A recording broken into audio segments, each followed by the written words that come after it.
So it works with this command that works with this radio, with the radio, and sends it to the Robo Rio, and then sends it to the motor controller, and then controls the motor.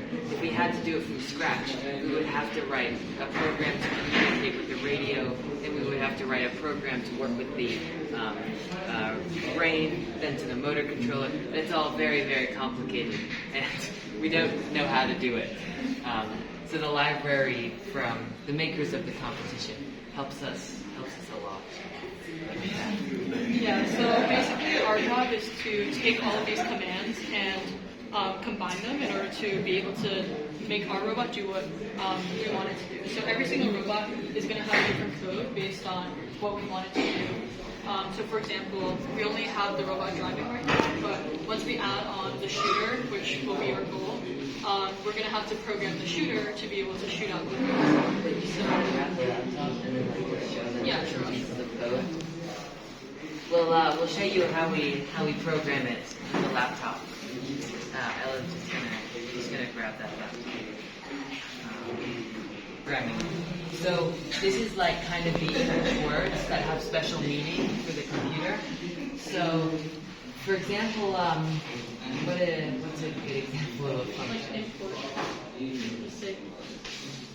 Yeah.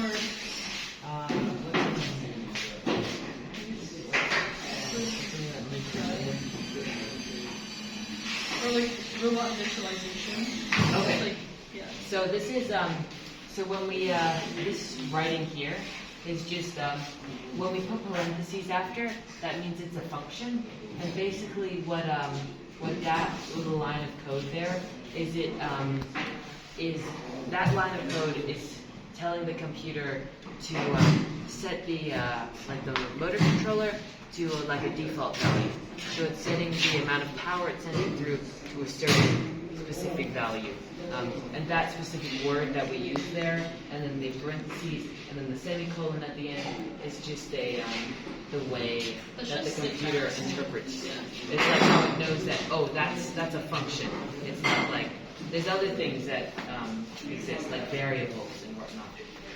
Yeah, so we'll get into more of like the details of exactly how to code in Java later in the week, but essentially in a computer program, there are very specific set of rules that you have to type in order for the computer to be able to interpret it. So, for example, even in like basic English, if I have a period, then we know that the sentence ends. Or if we have a comma, we know that we're separating two different clauses. So we need to do the exact same for the computer in order for the computer to know exactly what we're telling it to do. So that's the purpose of all these different symbols, and you have to do it in a very specific way. Otherwise, for example, if I like take out the semicolon, then there's going to be like a little red line.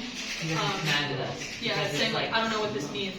For it, not having the semicolon is like not having correct grammar. It doesn't understand it because the grammar is wrong. Yeah, if I put the semicolon back, yeah, so the red line goes away because now it knows what we're trying to tell it.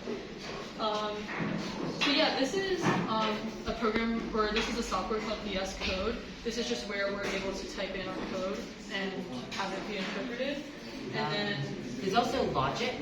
So in this if statement, basically this that thing there, like false underscore r dot sensor out of phase, that basically is a command that is sent to the Robo Rio and asks a question.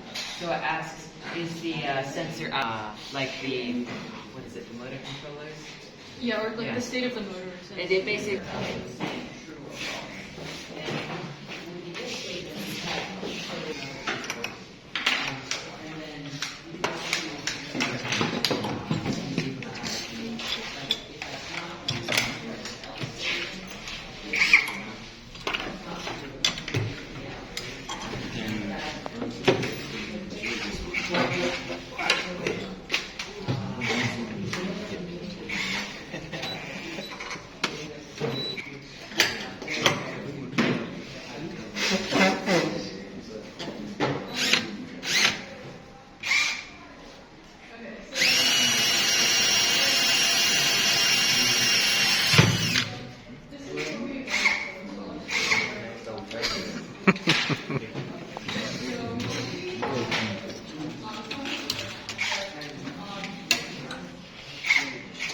check your camera 90 degrees. Your angle is back. Check your angle camera 90.